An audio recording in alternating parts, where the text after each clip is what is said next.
तुमको कौन देख रहा है बाइक पे जाते हुए इतना बड़ा बड़ा बाल रख के ऐसे हिला रहा हो? बाहर से सौंदर्य ला रहे हो, बाहर से अंदर लाओ अंदर। ये जो लहरें तमाम तरह की उठ रही इनको खत्म करो।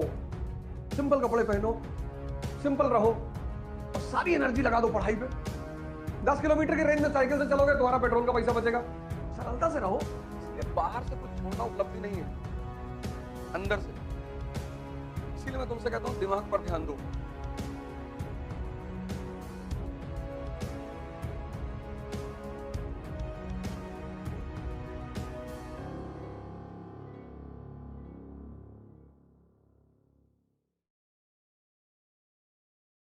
नाच नाच के पढ़ो, गा गा के पढ़ो, सोचो, डिस्ट्रैक्शन हटा दो, मन खाली।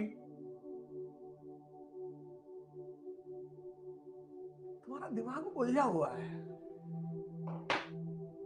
और उलझा हुआ दिमाग में फोटो नहीं बनती। पानी में पत्थर मारो, कंकड़, लहरें उठ रही है, उसमें तुम्हारी इमेज नहीं बनेगी। देखो कभी बाल्टी में पानी भरो और हिला दो बाल्टी के पानी को और फिर ऐसे देखो, तुम्हारी इमेज नहीं बनेगी। वही हाल तुम्हारे मन का है। लहरें उठ रही, लहरें कि यार भगवान हमारे पास कब गाड़ी होगी, हमारी बीवी कब आएगी, भगवान भगवान मेरा पति कब आएगा, भगवान भगवान मैं कब जाऊंगा लास वेगास, भगवान मैं कब अय्याशी करूंगा, भगवान सब करे ले रहे भगवान, सब लूटे ले रहे, सब भागे जा रहे भगवान।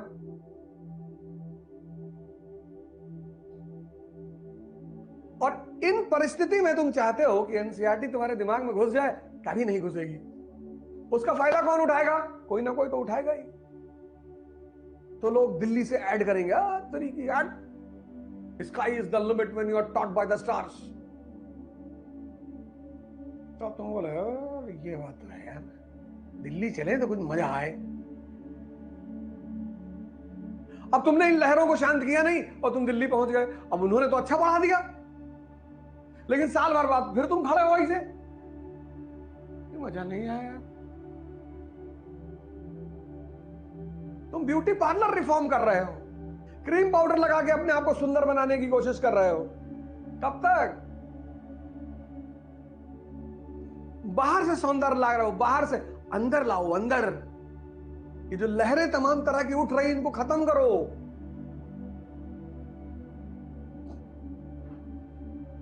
इसीलिए इस देश में आश्रम व्यवस्था थी। चप्पल पहनोगे, एक तरह का कपड़ा पहनोगे, बाल शेव करा के रखोगे, सन्यासी। यही तो मैं तुमसे कह रहा हूं। तुम क्यों क्लास कॉन्शियस हो गए हो, प्रोडक्ट कॉन्शियस हो गए हो? तुम सन्यासी, तुम्हारा बाप अगर क्लर्क है, तुम सन्यासी बन जाओ। सिंपल कपड़े पहनो, सिंपल रहो और सारी एनर्जी लगा दो पढ़ाई पे। देखो क्या होता है साल भर बाद। साइकिल पे चलो, 10 किलोमीटर के रेंज में अगर तुम्हारा काम है, साइकिल पे चलो, पेट्रोल के पैसा जो बचे जूस पी लो। तुमको कौन देख रहा है बाइक पे जाते हुए इतना बड़ा बड़ा बाल रख के ऐसे हिला रहे हो चड्ढा की तरह? तुमको देख ही कौन रहा है? विद्यार्थी को सन्यासी की तरह रहना चाहिए। हाँ, तुम ठेकेदार हो वो अलग बात है, तुम बिजनेसमैन हो वो अलग बात है, वो अलग रिक्वायरमेंट है, लेकिन तुम स्टूडेंट हो, एस्पिरेंट।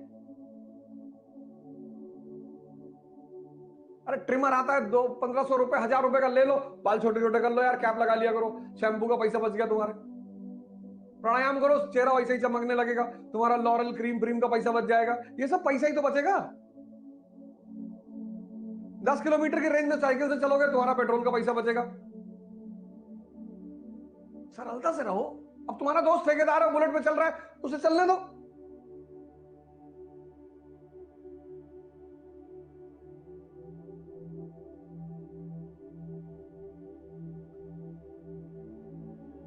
साइकिल के आगे लिखा लो ब्लूटूथ कि मुझे खुद से जुड़ना है।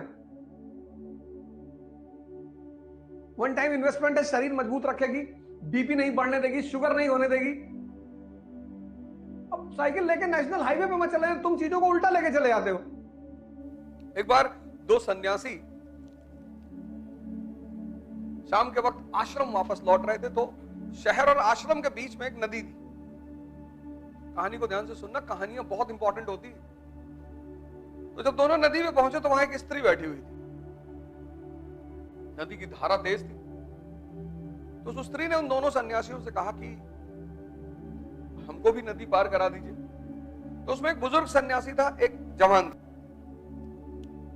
तो बुजुर्ग सन्यासी ने सोचा तो मदद कर दूं, फिर कहा नहीं, मैं स्त्री को छू लूं तो कहीं मेरा ब्रह्मचर्य ना भंग हो जाए। स्त्री खतरनाक तो है ही है। तो उसने सोचा कहीं मैं स्त्री को छू लूं तो मेरा ब्रह्मचर्य ना भंग हो जाए। तो उसने कहा नहीं नहीं यार, 30 साल से साधना कर रहे हैं, ये बवाल नहीं करना है। पानी में एंटर कर गए। जब वो बीच नदी में पहुंचा तो उसने सोचा कि यार मेरे साथ एक लड़का भी है, यंग आदमी। तो पलट के उसने देखा तो जो यंग सन्यासी था उसने स्त्री को अपने कंधे में बिठा रखा था। अब बाबा जी को तो आग लग गई शरीर में। उसने स्त्री को वहीं उतार दिया नदी के किनारे।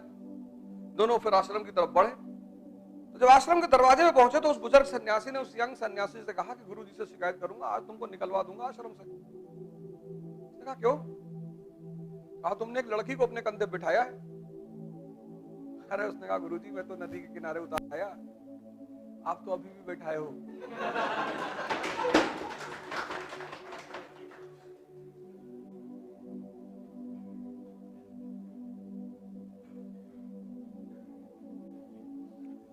गुरु जी मैं तो उतार आया, अब तो है ही नहीं मेरे मन में। इसलिए बाहर से कुछ छोड़ना उपलब्धि नहीं है, अंदर से। ये आज जो हिंदू हैं ये बाहर से हिंदू हैं ज्यादातर। उनकी औकात है विष पी ले। ये जो बाहर मुसलमान है आज, ये बाहर से मुसलमान है। इनके अपने घर में लोगों को नहीं पूछते खाना खाएगी नहीं।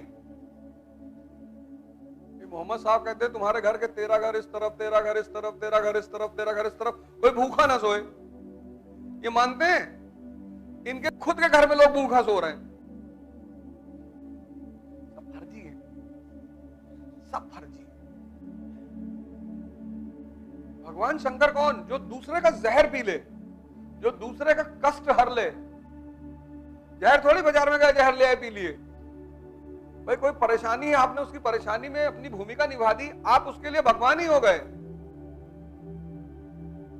किसी को आपने मुसीबत से निकाला, आप उसके लिए भगवान नहीं हुए।